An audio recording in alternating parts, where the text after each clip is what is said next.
സമാധാനവും നിങ്ങളോട് കൂടെ.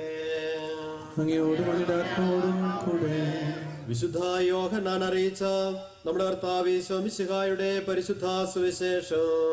നമ്മുടെ കർത്താവായ മിശിഹായ്ക്ക് സ്തുതി. സ്വർഗത്തിൽ നിന്ന് ഇറങ്ങി വന്ന ജീവനുള്ള അപ്പം ഞാനാണ്. ആരെങ്കിലും ഈ അപ്പത്തിൽ നിന്ന് ഭക്ഷിച്ചാൽ അവൻ എന്നേക്കും ജീവിക്കും. ലോകത്തിന്റെ ജീവന് വേണ്ടി ഞാൻ നൽകുന്ന അപ്പം എന്റെ ശരീരമാണ്. ഇതേപ്പറ്റി യഹൂദന്മാർക്കിടയിൽ തർക്കമുണ്ടായി. തന്റെ ശരീരം നമുക്ക് ഭക്ഷണമായി തരാൻ ഇവന് എങ്ങനെ കഴിയുമെന്ന് അവർ ചോദിച്ചു. യേശു പറഞ്ഞു, സത്യസത്യമായി ഞാൻ നിങ്ങളോട് പറയുന്നു, നിങ്ങൾ മനുഷ്യപുത്രന്റെ ശരീരം ഭക്ഷിക്കുകയും അവന്റെ രക്തം പാനം ചെയ്യുകയും ചെയ്യുന്നില്ലെങ്കിൽ നിങ്ങൾക്ക് ജീവനുണ്ടായിരിക്കുകയില്ല. എന്റെ ശരീരം ഭക്ഷിക്കുകയും എന്റെ രക്തം പാനം ചെയ്യുകയും ചെയ്യുന്നവന് നിത്യജീവനുണ്ട്. അവസാന ദിവസം ഞാൻ അവനെ ഉയർപ്പിക്കും.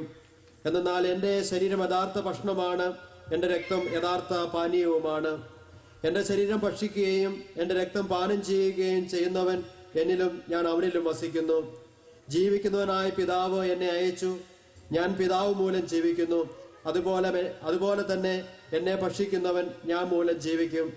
ഇത് സ്വർഗത്തിൽ നിന്ന് ഇറങ്ങി വന്ന അപ്പമാണ്. പിതാക്കന്മാർ മന്ന ഭക്ഷിച്ചു, എങ്കിലും മരിച്ചു. അതുപോലെയല്ല ഈ അപ്പം. ഇത് ഭക്ഷിക്കുന്നവർ എന്നേക്കും ജീവിക്കും.